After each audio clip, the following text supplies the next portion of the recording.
Palmolive Soap, your beauty hope, and Luster Cream Shampoo for soft, glamorous, caressable hair bring you Our Miss Brooks, starring Eve Arden. To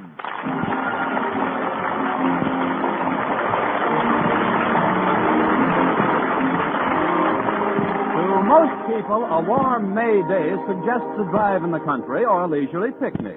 But to our Miss Brooks, who teaches English at Madison High School, it has a far different significance. Yes, indeed. To me, a warm May day means just one thing. Mr. Conklin, our beloved principal, is putting the heat on. Some people feel that Mr. Conklin makes his teachers miserable because of his thoughtlessness. I don't agree. You can't make so many so miserable so often without giving it plenty of thought. Now, but perhaps I'm being too harsh in my judgment. A principal's life can't be all a bed of roses either. There must be many nights which he spends tossing and turning in his bed until the wee small hours, hoping, planning, thinking, saying to himself, "What can I do to them this week?" Well, during the free period last Friday morning, his nocturnal efforts seemed to have borne fruit. He started an impromptu quiz without prizes. Miss Brooks. Uh-huh. Oh, yes, Mr. Conklin? Conjugate the verb strive, please. Strive, strove, striven. Now, thrive. Thrive, throve, thriven. Oh, no. Really, Mr. Conklin, these sudden little tests are quite disconcerting. I don't see... Silence, Miss Brooks. We're not finished. Yes, sir. More verbs? 5. Five-fold, fiven. Now, wait a minute, Mr. Conklin. 5 isn't a verb. Thank you, Miss Brooks. I knew my visit to your room would produce some valuable bit of information. Now, my main reason for dropping in, however, was to ask you to do me a favor, Miss Brooks. As you know, Sunday is Mother's Day. Yes, I know, Mr. Conklin. Thanks to a special savings plan I started in February, I was able to send my mother a card this morning. But what did you want me to do for you? I'd like you to take this package home with you and keep it until Sunday morning. It's a little Mother's Day remembrance for Mrs. Conklin, and I don't want her to stumble upon it before time. Wonderful woman, Mrs. Conklin, and she's trained our daughter Harriet to be a duplicate of herself. Really? Yes. Yes, between them, they're the 2 biggest snoopers in the county. That makes it unanimous. I'll be happy to keep the package for you. Thank you, Miss Brooks. I hope my daughter Harriet remembers Mother's Day. Lately, she's had her mind on nothing but that moronic manager of the baseball team, Walter Denton. Oh, Walter isn't so bad, Mr. Conklin. Of course, he's not a brilliant student. Brilliant? Walter Denton is Madison's gift to subnormality. The thing that annoys me most is the way he bounces. He never goes anywhere. He always bounces there. Hiya, Miss Brooks. I just thought I'd bounce in for a minute. Well, if it isn't the human handball. Oh, hello, Mr. Conklin. If I'm interrupting anything, I'll just bounce along. No, Walter. Mr. Conklin was about to dribble back to his office. That is, you were finished with me, weren't you, Mr. Conklin? Quite. Good morning, Miss Brooks. Goodbye, Mr. Conklin. Hasta la vista, Mr. Conklin. I learned that in Spanish. It means see you later. Oh. Well, no se lo veo a usted primero. What does that mean, Miss Brooks? That means not if I see you first. Now, what can I do for you, Walter? Well, I need some advice, Miss Brooks. And as is my wont when I want advice, I've hied myself to my favorite English teacher. Or for that matter, my favorite any kind of teacher. Are you sure it's only advice you want? Oh, sure, Miss Brooks. It's about a Mother's Day gift, but a very special type of mother, Miss Brooks. That is, well, I know it's impossible right now, but just for supposition's sake, suppose you woke up one day and found yourself a mother. I have a mother. Of course, she's miles away. No, Miss Brooks, I didn't mean it that way. I mean, if you awoke to find that you were a mother, now what would your first question be? What did it weigh, Doc?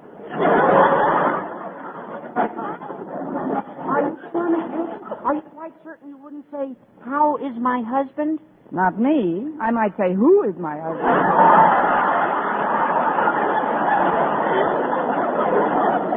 I'm serious, Miss Brooks.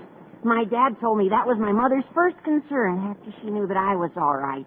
You know, she thinks of us constantly and never of herself. But me, what do I do in return? I don't get out of bed when she wakes me. I leave my clothes all over the house. Sunday's Mother's Day, Miss Brooks, and I've got to make it up to her. Well, that's pretty short notice, Walter, but I have a suggestion for you. You have? Yes. Sunday morning, wait till your mother starts to make breakfast. When you're sure she's in the kitchen, close the door quietly behind her. Then? Then gather up all the clothes that you've scattered around the house. Then? Then put them in a big suitcase. Then? Then run away from home. I'm just teasing you, Walter. There's only one way you can make your mother happy, and that's by turning over a new leaf. Well, I'll try, Miss Brooks, but meanwhile, just supposing again, what kind of a present would you like if you were a mother? Oh, I wouldn't care much about presents, Walter. I'd just be happy if I had all my beloved children around me. Gee. Well, of course, my mother only has this one beloved child. Me. It is a lovely sentiment. However, I'd still like to figure out a little gift of some sort. Now, what would make a young mother like yourself happy? A young father like Mr. Boynton. Which reminds me, Walter, it's time for me to get down to his laboratory and pick him up for lunch. Oh, did he invite you for lunch today? Of course he did. About 10 minutes from now.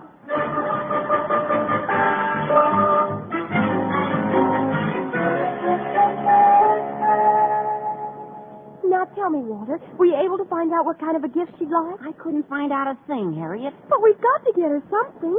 What's the good of naming Miss Brooks our mother away from mother if we can't surprise her with something she wants? Gee, I'm sorry, Harriet, but all she'd say was that she'd be happy with all her beloved children around her. She was kidding, of course. I hope. Kidding? She wasn't kidding. She meant us. Oh. Now, let's see. We'll organize a committee to pick out a gift and give it to Miss Brooks. Great, Harriet. Then tonight will officially become Mother Away from Mother's Day night.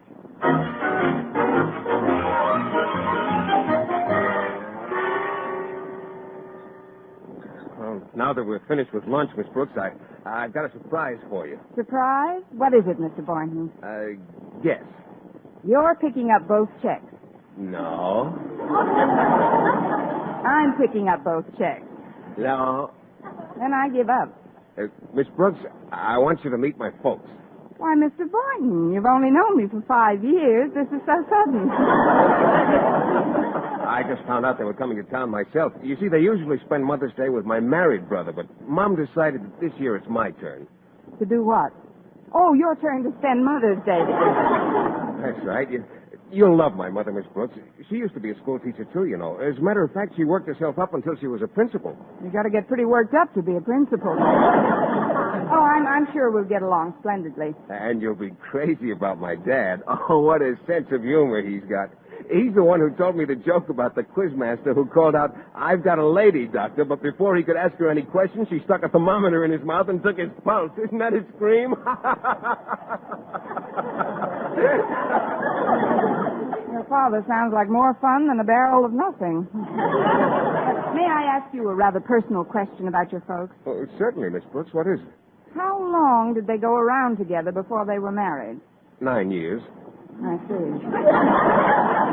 Folks believed in long engagements in those days, I guess, Oh, they weren't engaged until 6 weeks before the wedding. 6 weeks? Mm-hmm. Once Dad makes up his mind about something, he's greased lightning. You could have used a little greasing the first 8 years. I'll certainly be looking forward to seeing them, Mr. Boynton. When are they arriving in town? Oh, this afternoon, Miss Brooks. I'll have to check them into a hotel for the weekend. I've just got a small bachelor apartment. Yes, I know. You've told me about it. Maybe your folks would like to drop over to my place tonight. I'm sure my landlady, Mrs. Davis, wouldn't mind my dusting the living room a little. Oh, that's just fine with me, Miss Brooks. That'll give my folks a chance to rest up from their trip and have some dinner before they meet the girl about whom they've heard so much. Why, Mr. Boynton, you mean you actually wrote to your folks about me? And how, Miss Brooks? I've written them many times about how gay and youthful and exuberant you are. I am? You have? Darn right. I remember in one of my most recent letters to them, I said you were more like a pupil than a teacher. In fact, I think that was a letter in which I described you as a great, big, overgrown kid. Maybe I better take something. You should have seen the answer I got from Dad. He said, whatever you do, son, don't rob the cradle.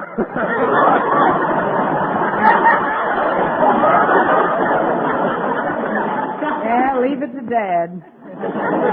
Oh, he was jesting, of course. He loves youngsters. Mr. Boynton, you've given me an idea. Well, what kind of an idea, Miss Brooks? If your father turns me down when I ask him for your hand, maybe he'll adopt me.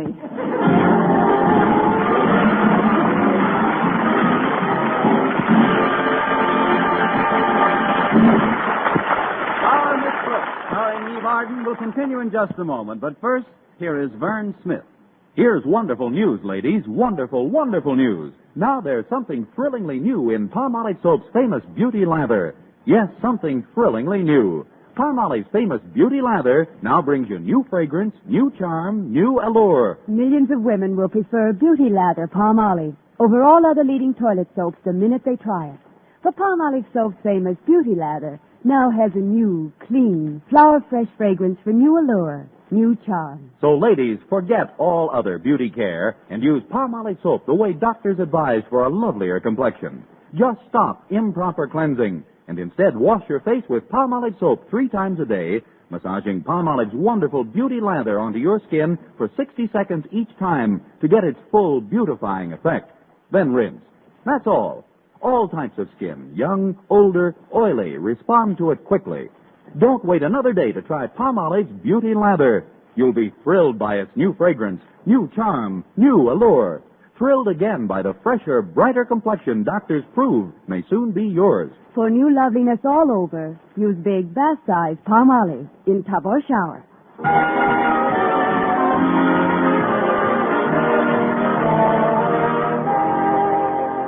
Well, I hurried home right after school and put Mr. Conklin's gift to his wife on my dresser. Then I started to make myself and the house as presentable as possible before Mr. Boynton's parents came over that evening. First of all, I shampooed my hair and set it in pin curls. Then I put on an old, oversized house dress, which I'd borrowed from Mrs. Davis. This intriguing combination achieved the happy effect of making me look like a pat rat drowning in a Quonset hut. Then I went into the living room to get things in order. When I got there, Mrs. Davis had just finished vacuuming. Oh, Connie, will you pull the plug out for me? My back's been bothering me lately. Oh, certainly, Mrs. Davis. There. Say, this vacuum cleaner's pretty old, isn't it? Yes, indeed. But it's held up remarkably well. I bought it in 1932. 1932? Yes. This Hoover came in when the other one went out. Well, just so the place looks nice and neat for tonight. You know, I've never met Mr. Boynton's parents before. I know you haven't, Connie. And first impressions are so important. Mm-hmm. That's why I sent our sofa and all the chairs out to be recovered. What? Every chair in the house is at the upholsterer's, Connie. But don't worry. Stretch Snodgrass took them down for me, and he promised to bring them back by 6 o'clock. Stretch Snodgrass? Look, Mrs. Davis, Stretch may be a fine athlete, but when it comes to mentality, he's strictly a third strike. Why, he's liable to forget where he took the chairs. Oh, I don't think so, Connie. You know how absent-minded I am, and even I couldn't forget the name of this upholsterer. Why not?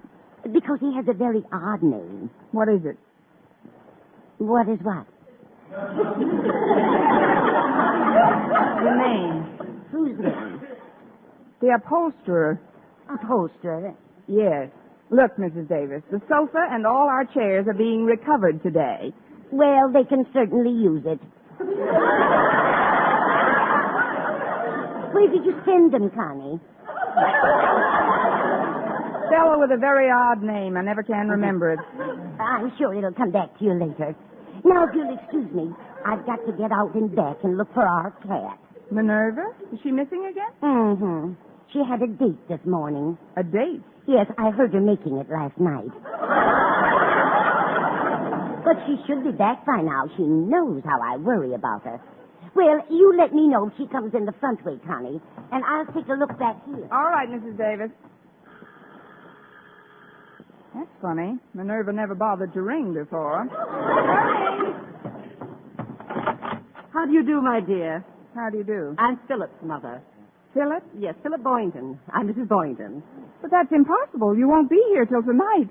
Oh, well, I mean, come in, Mrs. Boynton. You don't have to tell me who you are, my dear. Philip has written so much about you. He has? Yes, he says Miss Brooks wouldn't know what to do without you, Mrs. Davis. Mrs. Davis. Mrs. Davis. Yes, honey. That's Mrs. Davis, Mrs. Boynton. I'm Miss Brooks, such as I am. We've got company, Mrs. Davis. Oh, she came in the front way, did she? Yeah, she's right here in the living room. Well, you tell her she's a wicked cat and put her under the piano. Yes, Mrs. Davis. You're a wicked cat and get under the... Oh, no. Oh, you'll have to forgive me, Mrs. Boynton. I didn't expect you until after dinner. Oh, well, that's perfectly all right, Miss Brooks. As a matter of fact, I owe you an apology for not recognizing you. But it was rather dim in here. Not dim enough. Where's Mr. Boynton? Or should I say, where are Mr. Boynton? Or Mrs. Boynton? Where's everybody? Well, they had a little trouble parking the car, and I wanted to meet you myself first anyway. Philip's written so much about you. You must see an awful lot of each other. Well, we do teach at the same school. I understand you were a teacher at one time, Mrs. Boynton. Yes, indeed, for many years. Oh, it's remarkable. You still look so well fed. Youthful. May we come in? Oh, it's the boys. Hello, Philip, my dear. Hello, Mom. Well, I see you two have met. Yes, indeed. We're old friends by now. Well, here she is, Dad. Slip me 5, my dear. 5 what? Oh, fingers. How do you do, Mr. Boynton? Well, I do pretty well for an old codger. Old codger? Caught you that time, didn't I? I told you, what a sense of humor. He's hot stuff, all right. Phil's written us all about you, my dear. I hear you're just like a mother to Miss Brooks, Mrs. Davis. This house dress has got to go. This isn't Mrs. Davis, Harvey. It isn't? Oh, of course not, Dad. This is Miss Brooks. Why are we all standing out here in the hall? Yes, let's all go in and stand in the living room. Follow me, please. Well, here we are. Now then, Mrs. Boynton, if you'll just come over to this lamp, that's a very comfortable place to stand. Mr. Boynton, you stand over there by the piano. I don't understand, Miss Brooks. Where are all the chairs? They're out being recovered. I didn't expect you for hours yet, Mr. Boynton. This is a terrible thing to do to anybody. Oh, I'm sorry, Miss Brooks, but it couldn't be helped. You see, there was a convention in town, and I couldn't get the folks' accommodations anywhere. You know how big my room is, and, well, I wondered if you and Mrs. Davis could put the folks up for the weekend. Why, Philip, I'm surprised at you. You know better than to whisper in front of others. No, I'm sorry, Mother. I was just explaining our predicament to Miss Brooks. She was saying how delighted she'd be to have you stay for a couple of days. Well, now, that's what I call whopping hospitality. It's a whopper, all right. I wish you'd give me a hand with the garbage, Connie. I just can't...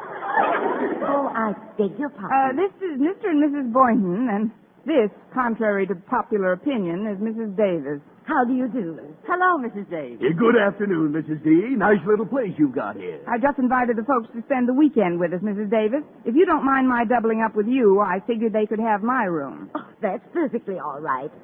Oh, dear, the upholsterer. You folks must be tired after your trip. Why don't you go to bed? Bed? It's only 4:30 in the afternoon. Oh, Mrs. Davis was only kidding, Mrs. Boynton. She's got quite a sense of humor, too. Just remember one thing, Mrs. Davis. You can't kid a kidder, kiddo.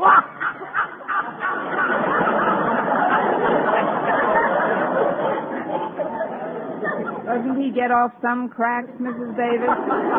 Yes, he's a Jim dandy. Now, if you folks will just follow me, I'll show you to your room. Or rather, Miss Brooks's room. Well, I could do with a bit of freshening up at that. Oh, nonsense, Mother. You're as fresh as the day I got you. Oh, now, cut it out, Dad.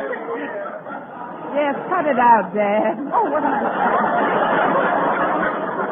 Please, Harvey, stop. I don't know where he gets some of his ideas. He's terribly original, don't you think, Miss Brooks? Oh, a second Oscar Hammerstein, Mrs. Boynton. Or to put it another way, the corn is as high as the elephant's eye.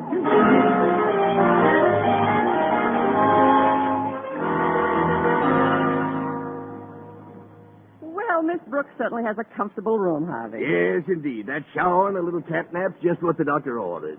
Tell me, honey, what do you think of Miss Brooks? Well, it's hard to tell in that outfit she had on, but once she combs her hair and climbs out of that gunny sack, I'll bet she's a looker. Yes, but what is she looking for? Oh, now, Mother, you think that every girl who meets him immediately sets her cap for Philip.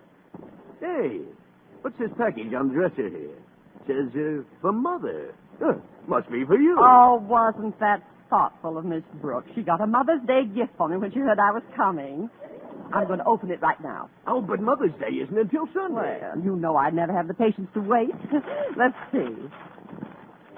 Why, what's this? A black sheer negligee. Well, happy Mother's Day. Well, this time for me. Hey, look, this card fell out when you opened the package. It says for baby from her goodie. Well, so it belongs to Miss Brooks. Harvey, you don't think that Philip would... Ooh, certainly not. He wouldn't have nerve enough to ask for that in the store. Well, I'm going to find out just where this came from. Oh, Miss Brooks. Yes, Mrs. Boynton? Would you come here a moment, please? Certainly, Mrs. Boynton. What can I do for you? Well, I opened the package by mistake and found this inside of it. A black sheer negligee. There was a card with it that said, for baby from Goody. Goody? Oh, that must be short for Osgood. Why, of course, that was Mr. Conklin's gift. Mr. Conklin, the principal of Madison High? Yes, isn't he a devil? He asked me to keep it for him so his wife wouldn't discover it before Mother's Day. Oh, it's for his wife. Oh, yes, who did you think it was for? Don't answer that. I can tell from the position of your eyebrows. My eyebrows? Yes, Mrs. Boynton. You'd better drop them a notch. You're pushing back your hairnet.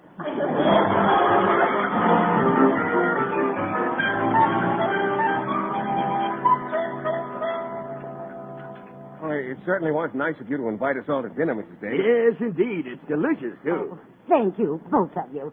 But Miss Brooks is the one who deserves the credit. She prepared it all. Oh, come now, Mrs. Davis. You opened every bit as much as I did. Beef stew, isn't it? There's beef represented in it, yes. Eat it slowly, Philip. Yes, Mother. Yeah, they say your stomach has no teeth, but maybe it's just as well. If it got too hungry, it could chew off your suspender button.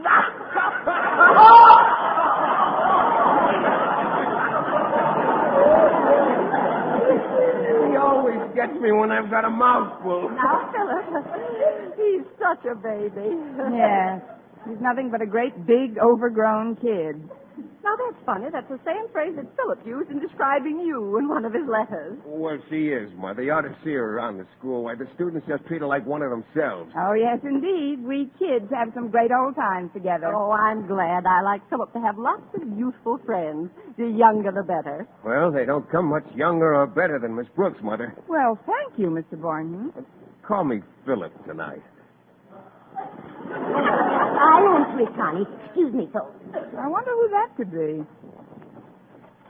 Well, come in, kids. Hi, Mrs. Davis. We're a committee. Who is it, Mrs. Davis? Walter and Harry and Connie. I'll bring them in. Oh, we didn't mean to disturb you, Miss Brooks. Oh, that's all right, Walter. I was just telling the folks how informal we are at Madison. Mr. and Mrs. Boynton, may I present Walter Denton and Harriet Conklin? How are you? And now, Miss Brooks, we would like to present something to you that expresses the devotion and reverence felt toward you by the entire student body. What is it, Walter? It's a shawl. A shawl and a handsome pair of knitting needles to go with the rocking chair to which you're so attached. Rocking chair, but... Oh, I'm not finished, Mrs. Boynton. Miss Brooks, you have been chosen our mother away from mother. Oh, no. I'll go to the piano, Walter, and you sing the song we've written. Okay, Harriet. Wait till you hear this, folks. Pause that, Walter. The B stands for the books she helps us study. The R is for she's righteous, also pure. The O is for the fact that she's our buddy. The second O is likewise, I am sure. The K is for okay. She rates a bow. The S is for her sadly wrinkled brow. She's my motherly, just like Elsie the cow. Miss Brooks, we love you dearly. Miss Brooks, that's me. I'll always be Miss Brooks.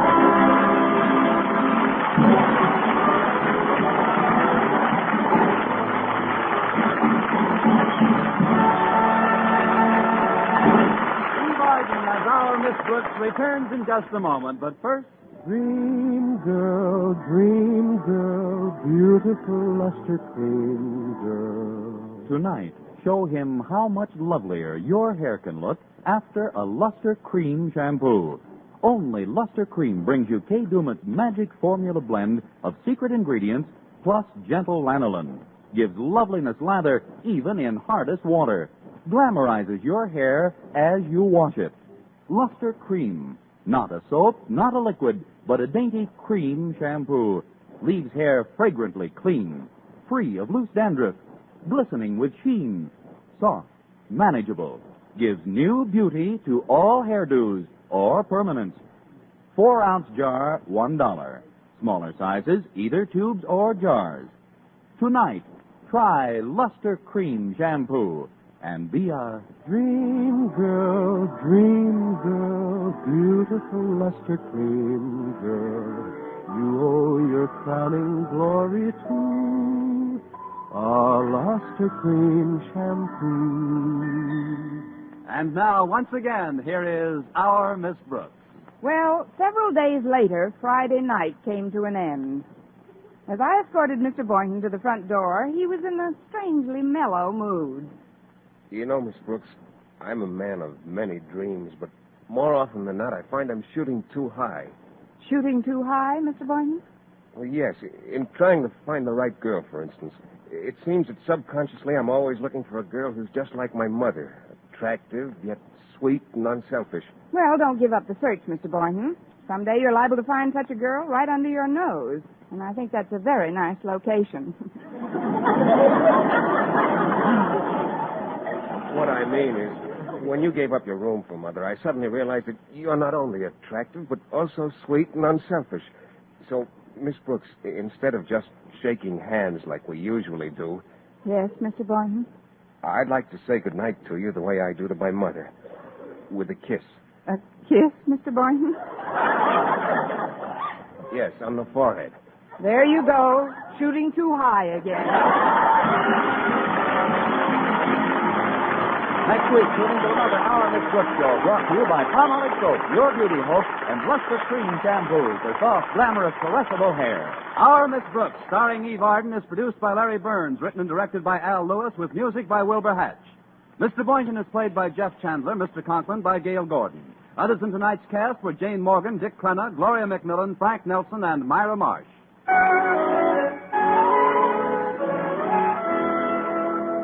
Men, do you shave with a lather or brushless shave cream? Palmolive shaving cream comes both ways, and whichever way you prefer to shave, you'll find that using Palmolive brushless or Palmolive lather shaving cream can bring you more comfortable, actually smoother shaves. Here's the proof. 2,548 men tried the new Palmolive way to shave described on the tube, and no matter how they had shaved before, 3 out of every 4 got more comfortable, actually smoother shaves.